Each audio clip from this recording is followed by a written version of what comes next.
There's my camera.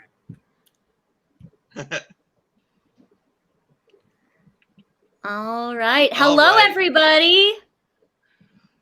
Hello, New Faith, New Media friends and family, I guess. Hello, hello. Found family.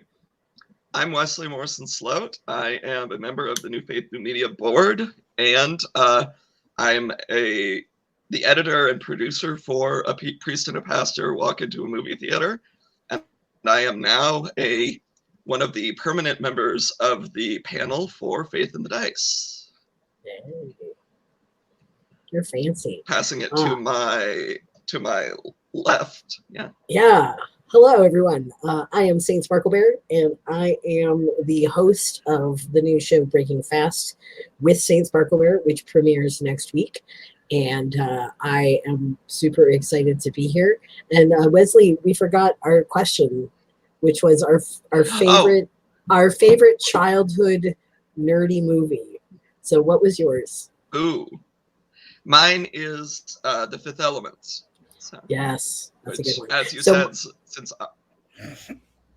since I am the youngest member of the New Faith New Media team, yes, that is a childhood movie for me.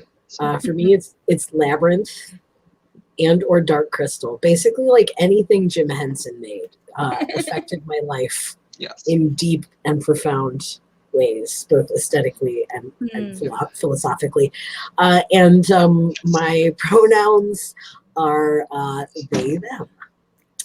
And I'm going to and I'm wearing a lipstick called Unicorn Tears. Yes. And I'm going to pass it to Gail.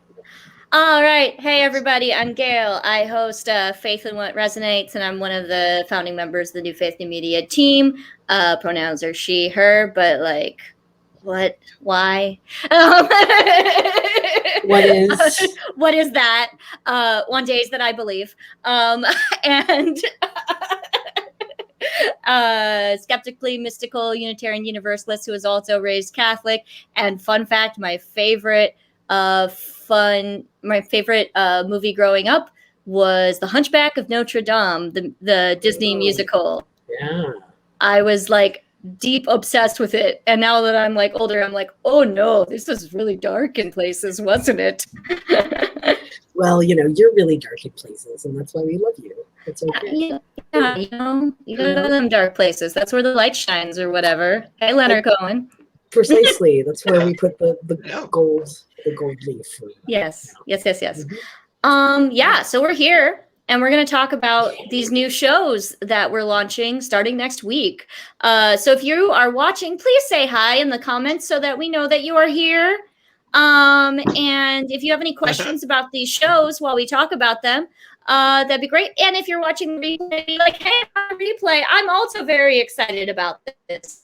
And also, I think we're going to pull the audio from this out on the so thank you for watching and listening. So Wesley, can you tell me a little bit about what? I'm sorry, I don't know if anybody else. You went all 80s Android for me in the audio there.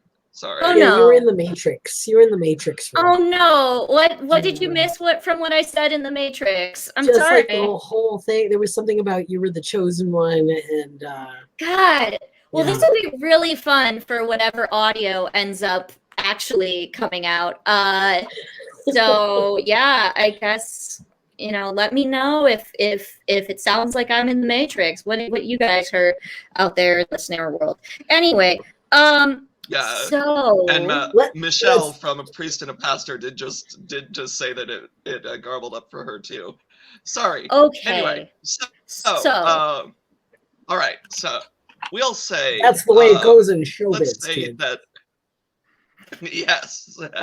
The maxim from my beloved Reverend Mary, who's our minister at Second Unitarian Omaha for the moment until we got our settled minister, is her maxim is with distance ministry during the pandemic is it's about connection, not perfection. So trying to hold that in our hearts.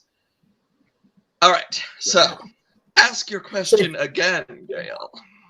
So, because we are here today to talk about these two new shows, I wanted to kick it off and ask Wesley, tell me a little bit about Faith in the Dice and what inspired you to make it a thing. Okay, well, Faith in the Dice, what the concept was, we were trying to come up with ideas for our two new shows that we wanted to launch in the fall. We were brainstorming ideas back July, maybe June or July. Sounds right. And I knew, and I had come up with several ideas for shows that I wanted to host. And I was debating between a book show, a game show, and I forget what the third one was. But I settled on a show about games, not a game show like Wheel of Fortune or Jeopardy, although those are wonderful shows.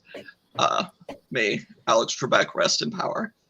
But that a show about games and faith. And I went on Facebook and I talked to my extensive network of gaming friends, board games, role-playing games, video games, the full gamut. And my friend Kyrie Payton, who is in the New Faith, New Media family, said that she was interested, and we got talking about ideas, and she suggested the name Faith in the Dice, which I loved, and excuse me, nabbed up immediately. And she agreed to be on the panel, and I went looking for a third member of the panel, and talked to one of my roommates from when I was in seminary, and he suggested a friend who went to the same wider network of seminaries as I did, but as where I met him, but not the same seminary. It was the Graduate Theological Union, also known as Holy Hill, because it was the top of the hill that University of California, Berkeley is on, uphill from UC Berkeley. But I never met, and that was James Perrin, who can't be here with us tonight because of our running joke this summer that he is too busy working on finishing his dissertation to play with us on the internet. Yeah, he has too much homework to do to play computer games with us. So anyway, since that time, stuff has happened. Kyrie recorded the first episode with us, got busy, could not record the second episode, so she's gone from being a permanent member of the panel to a recurring guest, and very excited about the show, very happy with the direction it's going. James volunteered to run a game for all of the hosts of all 4 of the shows, Vampire the Masquerade game, which we have already played and recorded. And that was discussion of that with Michelle Byerly from A Priest and a Pastor Walking to a Movie Theater as our third member of the panel is the second episode. And it's going very well. I'm very excited about the show in general. Yeah, and that game that we all did together was a lot. Indeed. Yeah, which we can talk about that a little bit. So we all played that Vampire the Masquerade game, and I was really struck by how it's a perfect game to talk about on the show, because it really like makes you think about the ethics of being a vampire and how you feel about suddenly being turned and killing people, and like exactly. I went places. I talked about it in my sermon, actually, because the sermon I gave, so I talked about the experience of doing it and what it's like to embody a vampire when one is, typically sees themselves as good. Not that I do. I actually don't. I don't see myself as good. But other people might, particularly if they're churched. And just we talked about how, I talked about how important it was to understand the shadow side of life as progressive Christians. So yeah, you brought it out at your the UCC church you preach at, or yeah, the UCC church I preach at. Yeah, that's awesome. Yeah, cool. Because they're cool. They're cool. They're cool. Yeah. Well, and this shout out to Archwood. Yes, I love the UCCs in general. I discovered them as a tradition in college, my freshman year. So, but there's a hymn that I found in the UU hymnal, Singing the Living Tradition. I found it maybe 9 months ago. Joyful is the dark, and the best version of it I found online is sung by a Catholic boys chorus. And I just was like, makes sense that the best recorded version I could find was sung by a Catholic chorus. So it does, yeah. I used it for I used it for a Samhain service. So yes. Wonderful. But I was thinking of that song all through the vampire game. So. Yeah, we can really have just like a great soundtrack for that for sure. Yeah.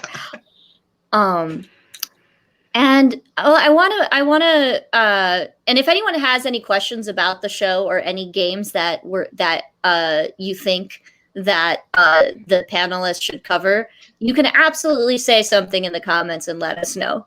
Yes, it will pop up for us.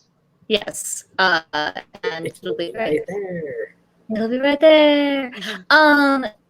Yeah. So Ian, tell us a little about your show. Hi. Can you repeat your question, please? Because once again, tell us about your show.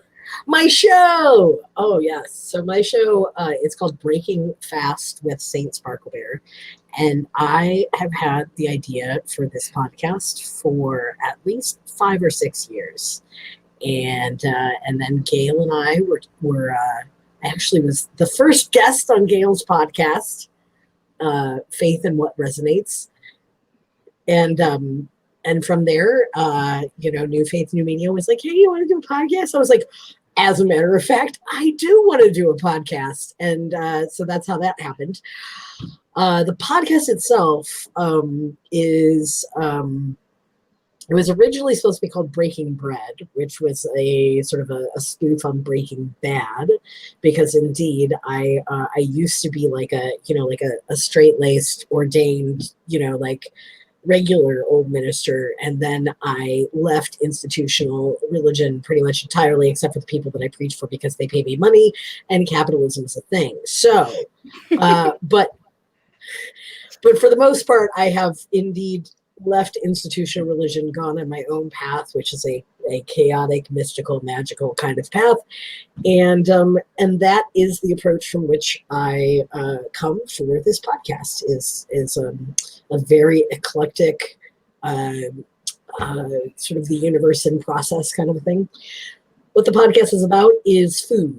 It's about food. It's about welcoming people to a table, and it's about having a conversation, a nice, wholesome, polite, respectful, happy little conversation about things that matter to my guests.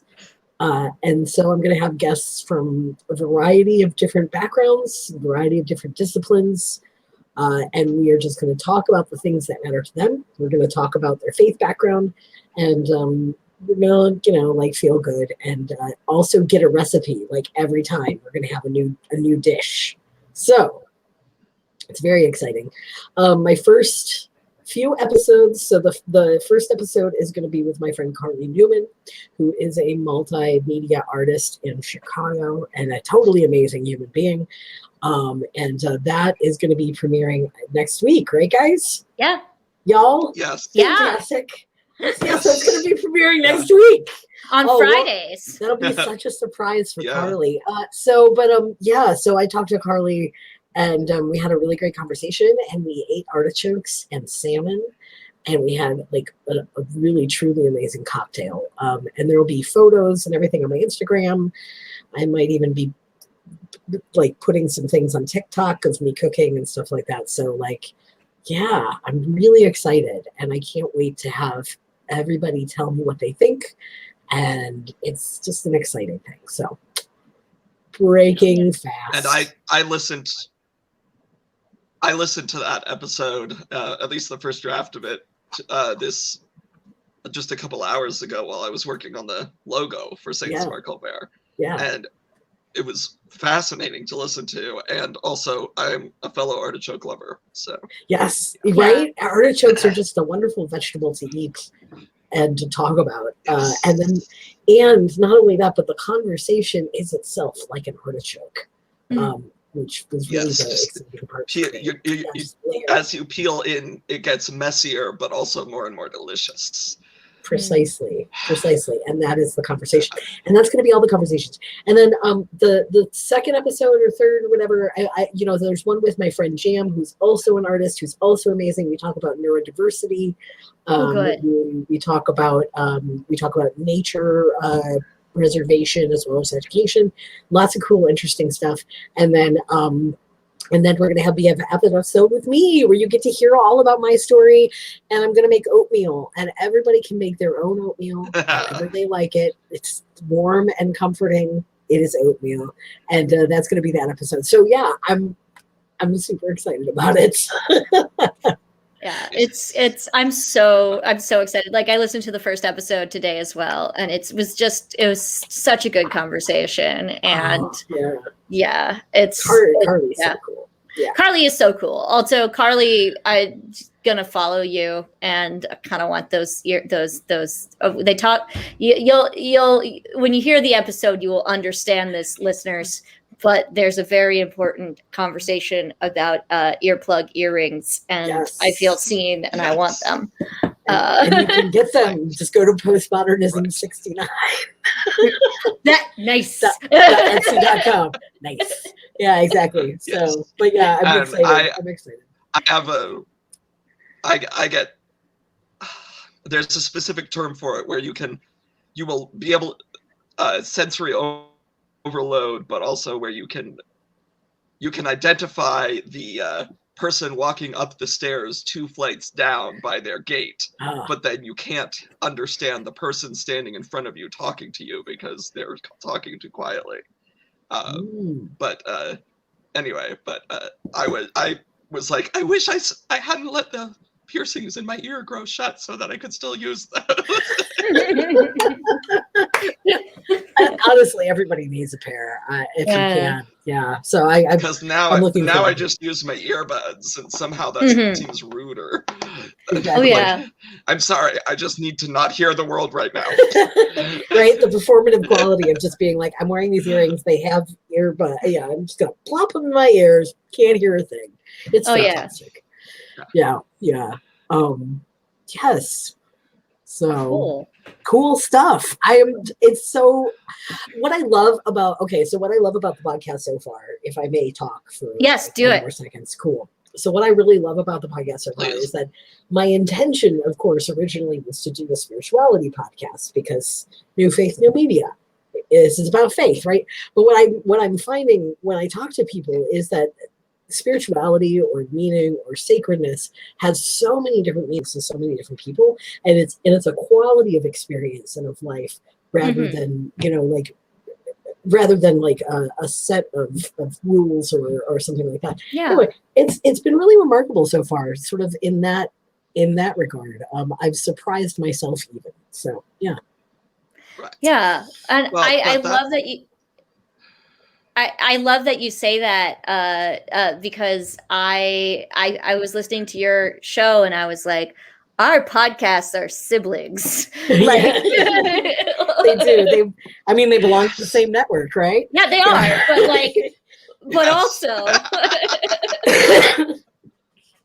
But that's how the network got started, was this conversation.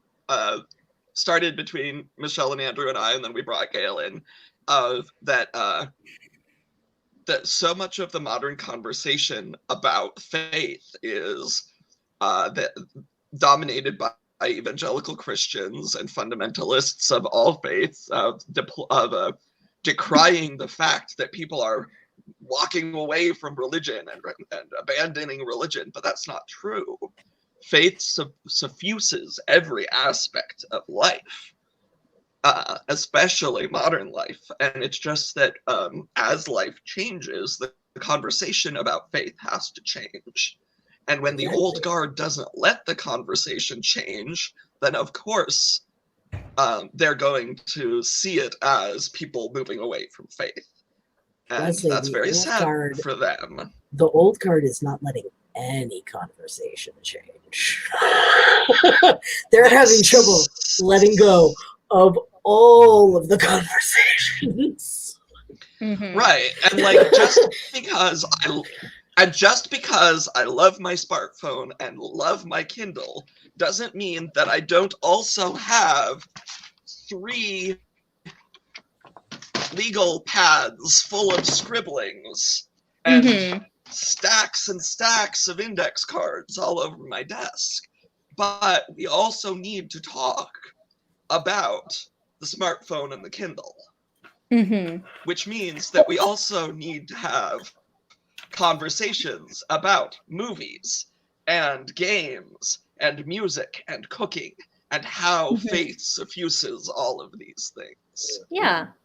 And it's like it's not just walking away from a thing, we're walking towards something. Like that's been my, like, I think when you listen to my story as a mystic, that's been my project this entire time, has been building my own path, my own faith, rather than depending on whatever tradition. Go ahead, Wesley. And all 3 of us here identify as mystics. So. Yeah, we're the mystic crew. Well, I'm skeptically mystical. Mystical. That's what I say. But yeah, I also mystically skeptical. I'm mystically skeptical. Mystically skeptical. I'm mystically skeptic in that I've had mystical experiences. However, I understand and trust that there is a neurological foundation to whatever it is I'm experiencing. And that's what I want to study. Like, I want a PhD so bad in that, like whatever that neurology is. Right. Sign me up. Can you can we go in halvesies on a PhD? Is that a thing? Can we just like get half a PhD together? So like basically, yeah. So have you watched The Good Place? Oh yeah, I love it. Yes, it's great. So were you basically the whole 3rd season geeking out of them going in the MRI machine while they were talking about ethics? Oh yeah, it's hilarious. I mean, the whole show is just that whole show. They dropped the okay, spoilers, but they dropped the Buddhist quote in the final episode with the waves and the ocean, and I was like, no. I still haven't seen past season. I still haven't seen past the first half of the 4th season. Anyway, but for me, I separate the divine from individual divinities. I see the divine as the asymptote of goodness and connection and righteousness and individual gods. Mean? Yeah, you got to define that. Asymptote.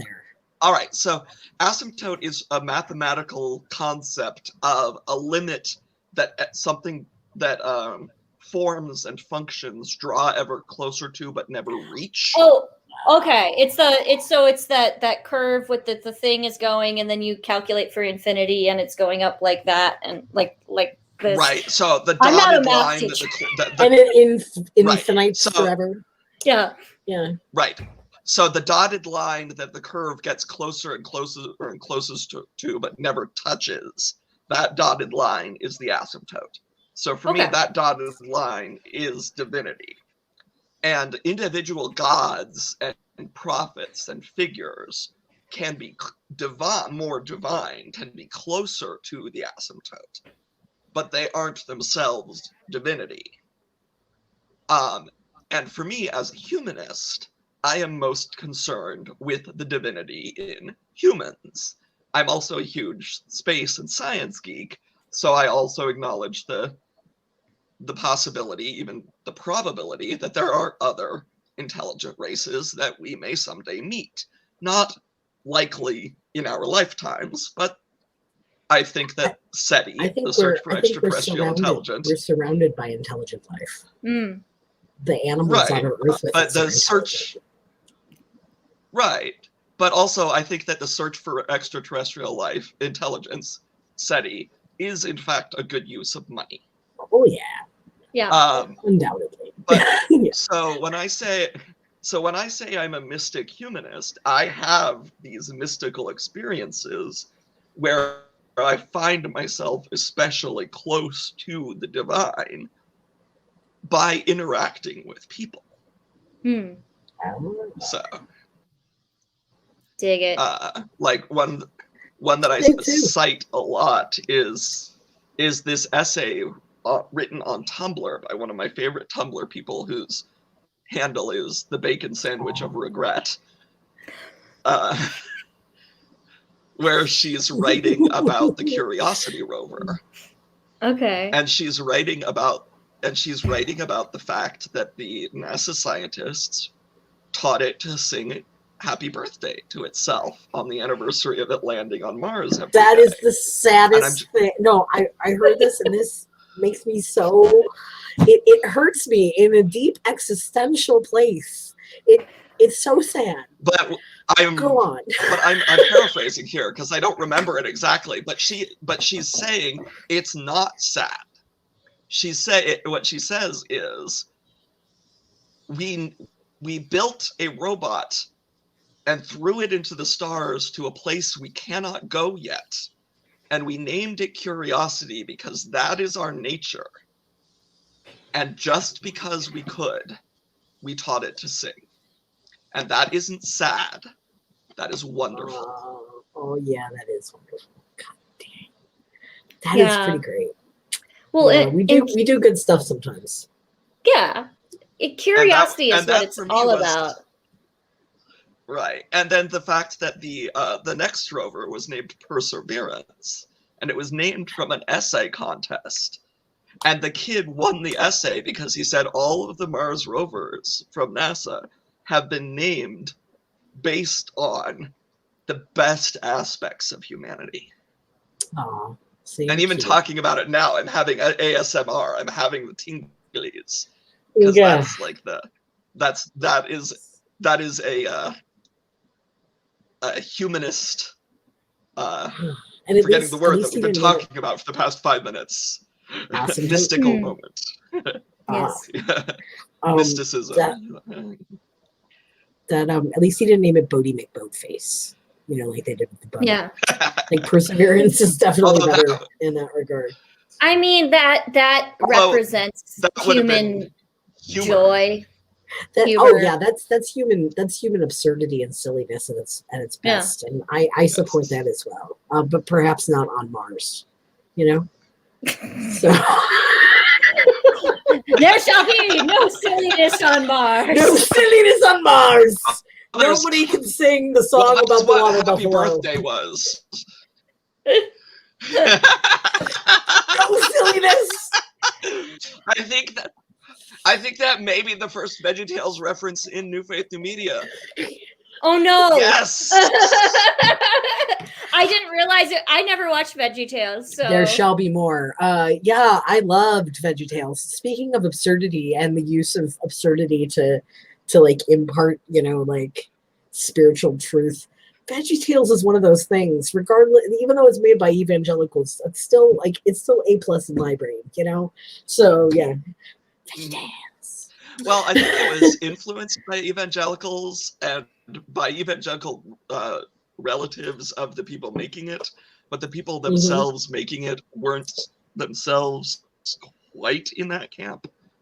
I was going to say they're too funny No Mhm. offense, but some offense. But like the Some offense. creators, like the Don't at creators us. who made it. Anyway. Oh, somebody just asked, are we the podcasters who don't do anything? Ah, we are the podcasters that don't Who do don't do anything. anything. Do anything. Oh, hey, I know that song. We just sit around and talk all day. Well, you know what? That might have to be a special review where we just Sit like, around and talk all day. yeah. Yeah. I mean, Yeah. that's podcasting though. Well, I saw a meme. I saw a meme the other day of it was an image of two guys sitting chatting, and there was a third chair there that they had just draped an outfit on, and they were like, "This is podcasting," and it was like that you get to feel like you're part of a conversation when you're not. Mhm. It's true. That's what's so lovely Yeah. about it. Yeah. Yeah. Okay. All right. Well, so we have hit on the that half-hour mark. We said we would Wow. we would stop at a half hour or absolutely by 45 minutes. So is there anything Yes. anybody else wants to ask or say before we cut off? Yeah. And if anybody out there has any questions about the new shows, let us know. Or if you catch it on the replay, let us know in the comments. And yeah, we're really excited for y'all to hear these new shows. I'm beyond Ah! Yeah, StreamYard says we have 2 people watching. Michelle has interacted. Who's our other 2 person? people. Hi, other person. Yeah. Hello, No other person. No pressure. No big deal. It's fine. People will catch the I'm replay. thinking it might Yeah, be. totally. Yeah. I'm thinking it might be Tara. So if it is, Yeah, hi yeah, Tara. I'll definitely share this with my peeps afterwards, and so we might get a few if Right. they do arrive. Hello, my peeps. Hello, Yes. and that's in the Okay. future somewhere. Yeah. All right. Yeah. So Cool. Yeah. Okay. So now the next season, my next episode comes out Wednesday, and I'm talking about sea shanties on Faith and What Resonates with my friend Jackie Dex. That's exciting. They are the foremost sea shanty expert in my life, anyway. Yeah, That's it's gonna be really great. cool. Yeah. I'm excited about that. And What do we then, have? yeah. What It do was we in fact eat? Tara. Okay. All right, everybody. We'll Yeah. see you later. Yeah. All right. Okay. We'll see you later. All right. And the other thing is, sorry, we did forget to do this. We touched on this briefly. So the 2 shows that we started with, Faith in What Resonates and A Pastor and a Priest Walk into a Movie Theater, are staying on Wednesdays. The Mhm. 2 new shows, Faith in the Dice and Breaking Fast with Saint Sparklebear, will be alternating Fridays. So now you get New Faith, New Media shows twice a week instead of once a week. So that's how we're doing All it. on the same podcast feed. So, Yes. So All many right. podcasts, just one for you. yeah. Yeah. Right. It's been lovely chatting with all All of you. All right. Yes. And Bye. we've had a lot of fun doing this, so hopefully more Facebook Live events in the future. Talk to Yeah. y'all soon. Fun. Okay, bye. Okay, bye. Bye.